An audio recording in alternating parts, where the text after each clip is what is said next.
We go back to the peace accord signed by the presidential candidates in January 15, 2015. The main clause of that bond was that all the presidential candidates for the forthcoming polls should abide by the outcome of the elections. Now, how valid is the peace accord considering the unabating violence in the Northeast, the PVC controversy, and the war rhetorics coming from the militants in the South-South? Is there a political will to sustain the peace accord? We now bring you the report of the peace accord signed in Abuja by the presidential flag bearers.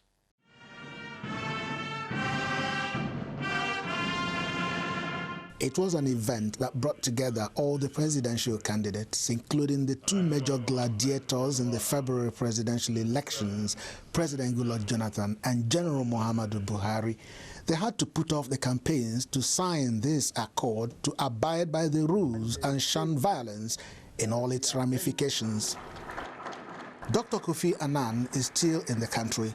He joins other speakers to remind the presidential candidates of their responsibilities, which includes how to fix Nigeria's problems and not inflammatory statements. I know that you have the power in this room to influence what candidates and supporters do and say in the weeks ahead. I hope you will use that power to focus attention on your party's policies, not the personalities. Let us talk about how to fix Nigeria's problems. The country's unity in diversity must not be undermined by campaigns that seek to exploit either of our two major national fault lines, ethnicity and religion. Any injudicious introduction of these two factors into the contestation for votes in any part of the country would be bound to stoke up flames of violence. There's no acceptable alternative. There's no plan B for free, fair, and credible elections in Nigeria. The electoral umpire wonders why elections are prone to violence. He pledged to conduct the elections on a level playing field for all the parties and called on the parties to make an undertaking to also play by the rules.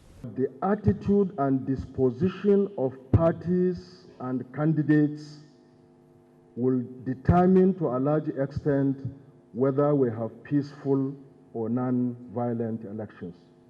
Presidential candidate of the APC is running for the fourth time.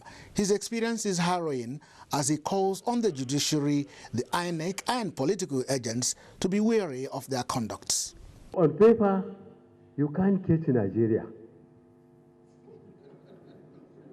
You can't. You can only catch Nigeria in the field. Practical implementation. Go to any ministry, go to any parastatal, you will get administrative instruction how the human beings, the workers, Nigeria should be managed from floor cleaning one to the permanent secretary and to the minister when he eventually gets there. The audience had an opportunity to know how serious the other presidential candidates are. We must redeem our political culture. We must redeem our image. For the incumbent president and presidential candidates of the People's Democratic Party, abusive, provocative, and threats are issues the political leaders should guide against. He also calls on INEC to be transparent. He questioned the character of some politicians and the need for a review of the winner-takes-it-all syndrome in Nigerian politics. Nigerians will agree with me. Since I became a president, I've conducted a number of governorship elections, senatorial elections, and others. They are not perfect elections, but they have been reasonably fair. And that's why I say that even the opposition parties should commend me for that. And we promise that we will do more, because I believe that when we conduct our elections must be credible, not just by our own thinking, but everybody must believe that elections are credible. The signing of the accord was supervised by none other than Chief Emeka Anyoko, an accord Nigerians say all of them must abide by. Channels TV also had the perspective of the All Progressive Congress regarding the scheduled election date by INEC. We had a chat with the former national auditor of the PDP, Bode Mustapha. He recently defected to the APC. He is now taking an active role in Ogun politics. Chief Mustapha says the PDP is panicky because of the signs of defeat looming on the PDP. Take a listen. When you postpone the election, you are now tampering with both the Constitution and the electoral law, because by the tune of the electoral law and the Constitution, there are certain deadlines that have to be met. And these deadlines have been factored into, taken into consideration before INEC gave the dates. Now, any change in the dates will mean a total mess up of the whole of the 2015 election. Are you going to wish away the red flag by the National Security Advisor, raising the red flag against the conduct of these elections on the scheduled dates? The National Security Advisor is the National Security Advisor to a PDP government. And if he's a National Security Advisor to a PDP government, and the reading in a PDP government in Abuja is that if elections are held today, the PDP might not win. So it's another way of going through the back door. What makes you feel that if the elections is held today, that your party, the APC, would win these elections? It's very obvious. It's very evident. What makes it evident? Because are you not assuming? I'm not assuming. Nigerians are clamoring for change. You see, let's face one reality.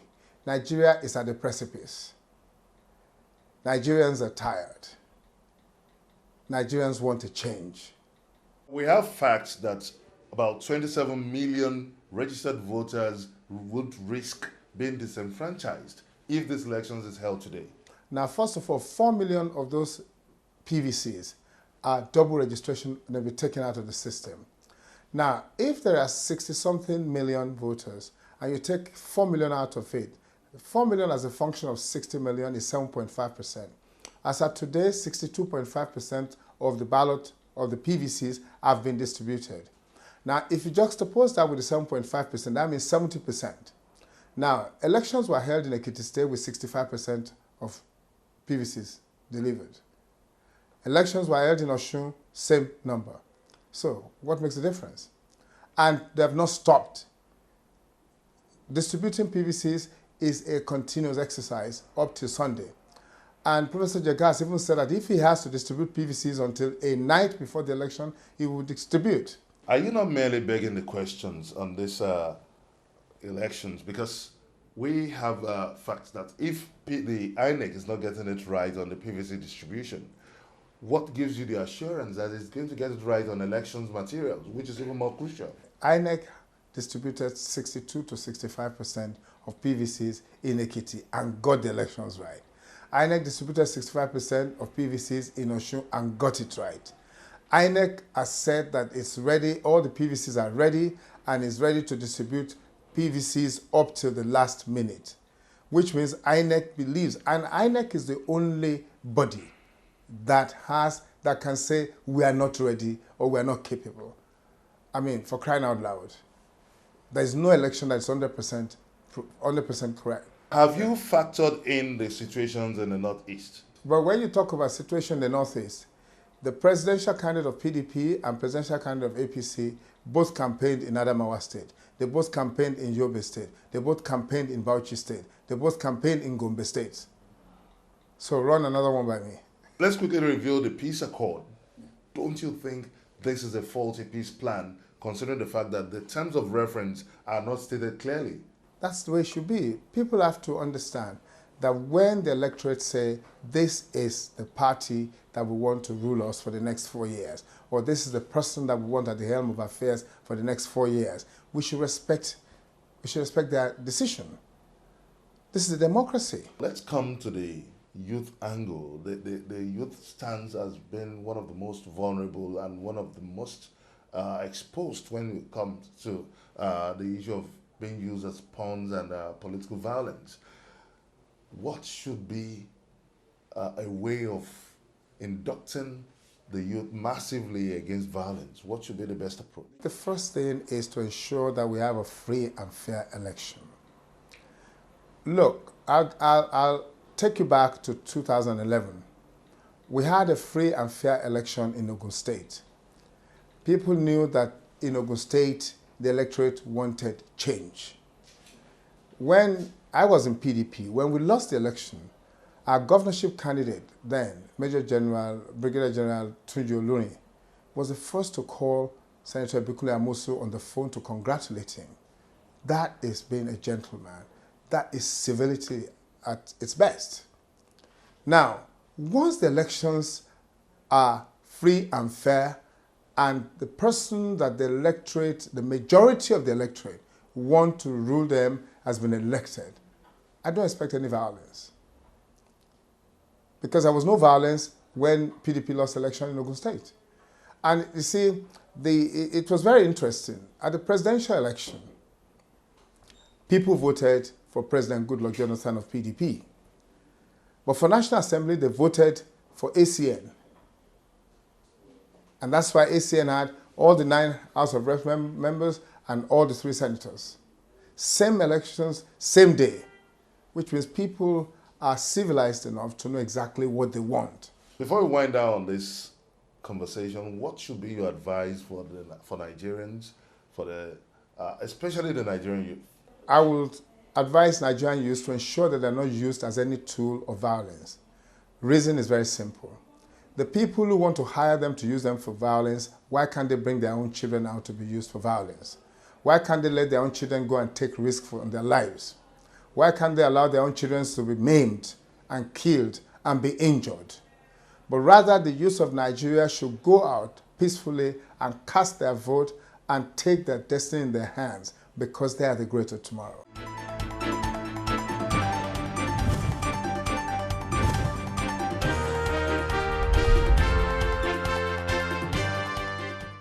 And that will be all on this episode of Roadmap 2015. Don't forget to send us your comments on our various social media platforms shown on your screen. Join us next week for another exciting episode of the program on Channels Television. Many thanks for watching. I'm Benga Ashiru saying goodbye.